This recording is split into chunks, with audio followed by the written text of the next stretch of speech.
Healthy, modern nutritional practices should provide all essential nutrients for keeping one physically healthy while contributing to emotional and mental well-being. Because much time is devoted daily to eating, one should devote some attention to finding out more about the nutrients which make food so valuable. This presentation on digestion and resorption of carbohydrates shows how our body uses the values in our foods. The digestion process starts in the mouth where food is chewed and swallowed. This is called the mechanical digestion step. Chewing leads to the secretion of amylases in the saliva, necessary for the enzymatic breakdown of starches contained in the food. This means that the biochemical phase of digestion has started as well. The salivated food mass then proceeds through the esophagus to the stomach.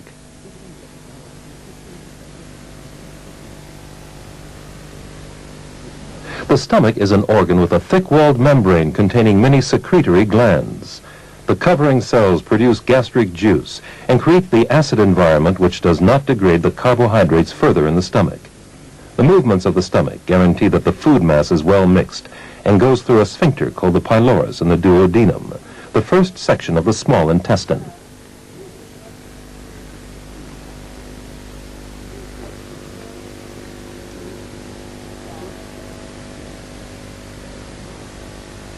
There, a flow of digestive juices from the liver and the pancreas come together.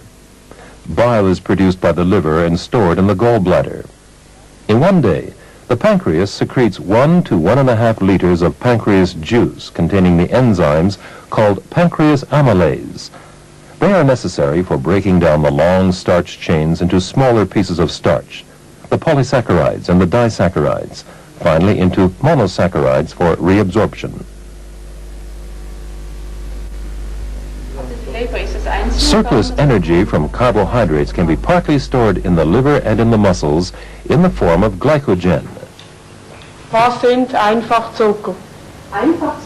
Monosaccharides, which are simple sugars, are the basic elements of all carbohydrates contained in cereals, fruit, honey, and milk. Dietary fibers are derivatives from the scaffolding substances of plants. They resist being turned into energy by amylases, the decomposing enzymes. However, dietary fibers help satisfy hunger and enhance regular bowel movements. This is a real advantage and must not be underestimated.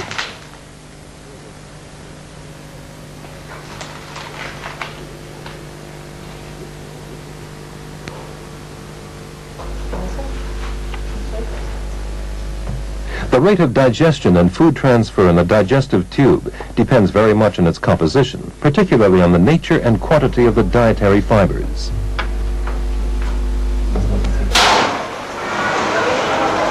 Sugar, sweets, and fine flour products deliver quick energy to our body, but satisfy the appetite for only a short time, quickly returning the body to a state of hunger. One is reminded of a blowtorch which heats up immediately and cools off quickly.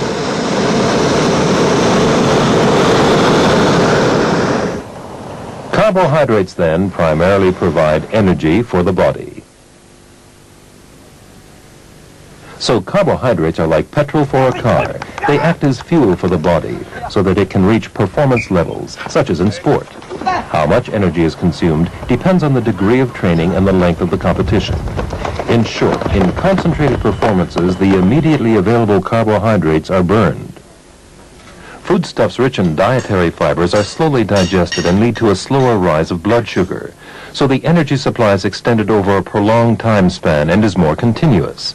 This process can be compared to a hot oven, which is a source of continuous and constant warmth.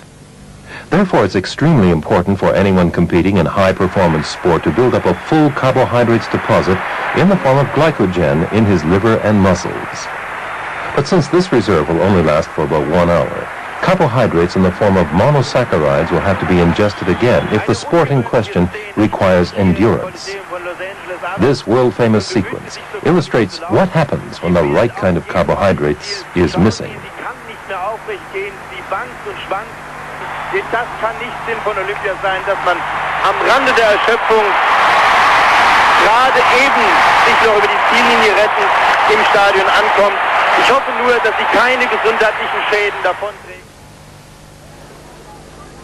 Carbohydrates, together with fat, are the most important energy sources the body has. 1 gram provides 17 kilojoules. For an average performance rate, 55% of total energy needs should be covered by carbohydrates.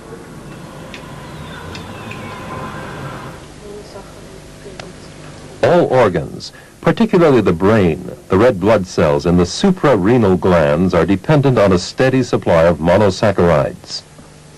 The human body possesses a very subtle mechanism which maintains the blood sugar level within a certain range. The regulation is mainly controlled by insulin and glucagon, the two important pancreas hormones.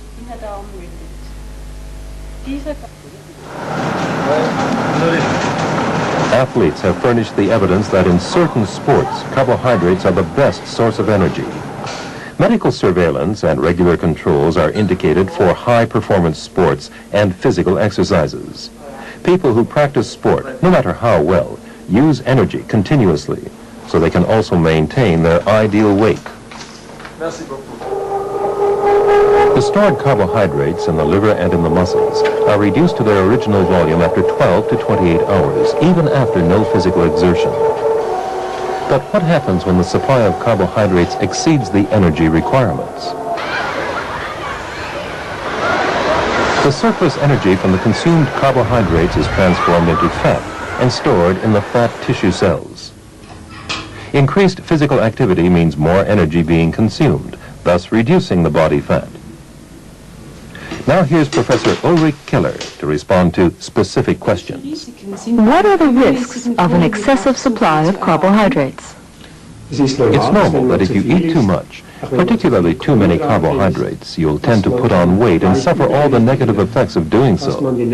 For people susceptible to diabetes, the blood sugar content will rise and aggravate the condition. And in people with a tendency to high blood fat values, triglycerides might rise.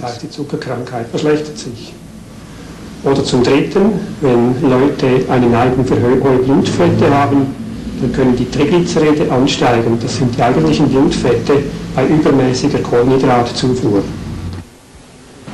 Can a lack of sufficient carbohydrates also create Wenn problems? man zu wenig Kohlenhydrate zu sich nimmt, dann droht unter Umständen die Gefahr einer If we do not take in enough carbohydrates, there is a danger of a low blood sugar level, or a so-called state of hypoglycemia. This is most often the effect of long-term fasting or prolonged sports performance. Another danger is that instead of an adequate amount of carbohydrates, too much proteins and fats are ingested. This is no way to improve your health. You mentioned before that a lot of sugar makes one overweight. What other reasons should stop us from eating too much sugar? Sicher einmal die Zähne, dass die Karies. Of course, there's the problem of teeth. Tooth decay, especially caries, is often traced to sugar. Sugar is a very dense, energy-dense food source, so in addition to causing overweight, it's also an important contributor to excessively high blood fat and increases the problem of diabetes. Leute mit Veranlagung für hohe Triglyceride, bei übermäßiger Zuckerzufuhr. Und dann auch wieder das Problem des Diabetes, der Zuckerkrankheit, selbstverständlich. It's obvious that we have to eat, but what we should eat and why is not so clear. According to sound nutritional principles, it would be preferable to eat carbohydrates in the form of starches. A lower consumption of sugar and more dietary fibers should be chosen for good nutritional practices. Therefore, fruit, vegetables, and whole meal products are preferred. But drawing energy from food products rich in dietary fibers means that the body has supplementary work to do. Since digestion takes longer, glucose breaks down slower, and the regular supply of energy to the bloodstream is extended in time.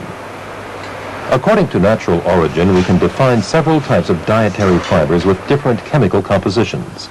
The most important are cellulose, hemicellulose, and pectin. Their water-soluble and water-unsoluble parts also vary to enable the wide impact of the dietary fibers. The recommended daily ration is 30 to a maximum of 40 grams.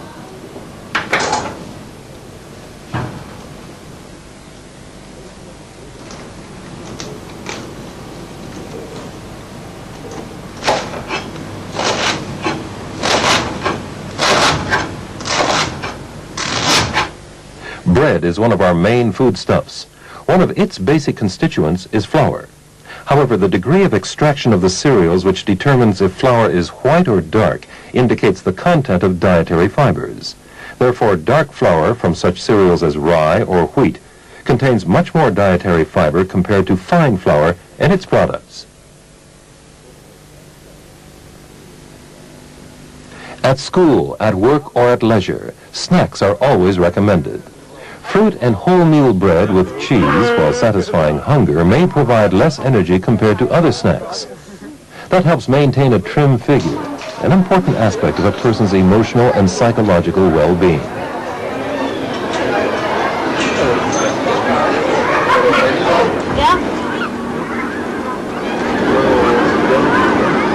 Fluctuations in the blood sugar level can also be positively influenced by food rich in dietary fibers.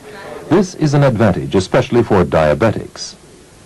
Diabetes is a serious disease that can be traced to problems linked to carbohydrate metabolism. Diabetes is caused by an increase of the blood sugar level.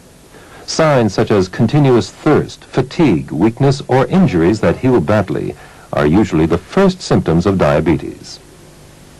The triggering factor is a deficiency of insulin, the hormone which makes the blood sugars sink and is generated by the pancreas. Because insulin is not available in sufficient quantities, starch and the sugar from food cannot be used enough in the body. That means the sugar remains in the blood and boosts the blood sugar level too high. There are two types of diabetes. Therefore, medical advice is doubly important. After examination, the doctor can prescribe an individually tailored diabetic's diet. The daily quantity and kind of carbohydrates necessary have to be distributed throughout a certain number of meals. An examination of the eating habits of today reveals certain tendencies. Luckily, there's a more or less pronounced trend towards the consumption of potatoes, vegetables, wholemeal cereals, fruits, and leguminous plants.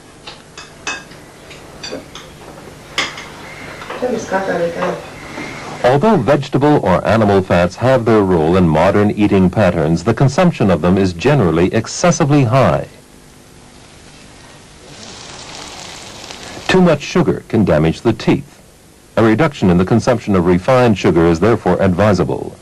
On the other hand, cereals and cereal products with high dietary fibers are recommended. Leguminous plants of all kinds deserve a greater place on the daily menu.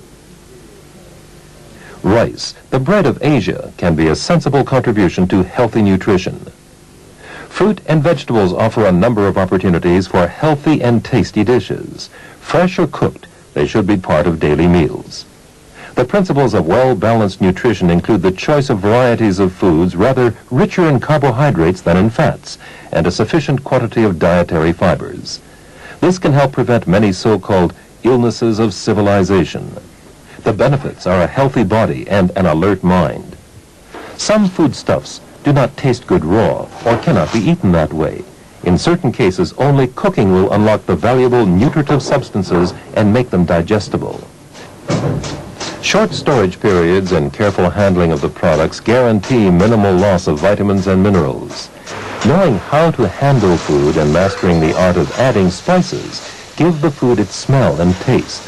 That means cuisine that is healthy also can satisfy the most demanding gourmet.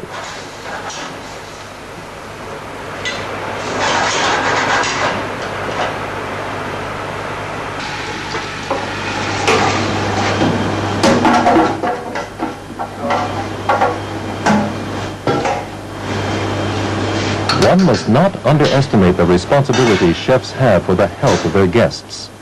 No matter where, in staff canteens, hospitals, restaurants, or hotels, a good education in nutrition is essential for a professional.